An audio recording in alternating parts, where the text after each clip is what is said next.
As elected representatives of this great city, we should all be aware how much we are the custodians of its many fine assets. And St David's Hall, one of the concert halls with the best acoustics in the world, is without doubt one of our finer assets. It's one of the things that makes this city special. It should therefore be treasured, not put at risk. And that's why the Liberal Democrat Group has forced this debate today. It's clear the administration is rattled at the concerns being raised by us and others. The 9-page press release issued this week illustrates that. But despite all that spin, we are not yet fully convinced. Now let's take the acoustics of the hall.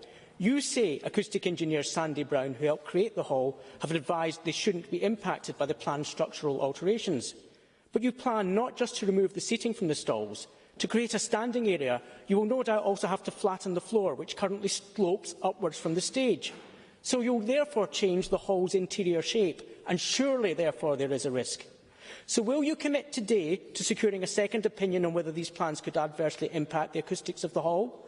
Will you commit to a full independent assessment being undertaken and published in full? And let's consider the guaranteed 60 days a year between September and May for the hall's classical programme. How will that maintain current usage when it's currently used for between 73 and 87 days a year for classical performances? And there's also no commitment on what days of the week it will be made available for those classical concerts.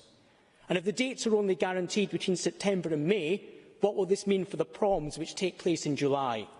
So the proms could be at risk. The world-renowned BBC Cardiff Singer of the World could be at risk.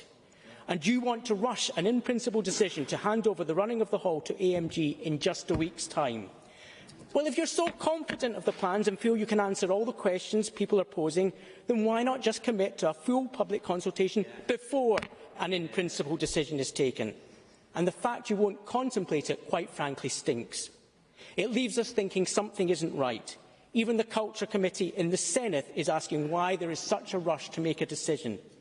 Well, I'll tell you what I think.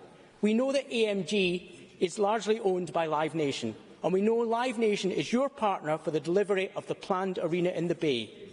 So is there a rush because agreeing to let AMG run St David's Hall is all part of getting Russell's great new arena project over the line? Is St David's Hall being sacrificed to keep your arena plans on track? Is this a sweetener to AMG Live Nation so your arena can still go ahead in economically challenged times? Well, if I'm wrong, there's one way you can prove it. You can vote for our motion unamended, and you can commit to a proper public consultation on your plans before any irreparable harm is committed to.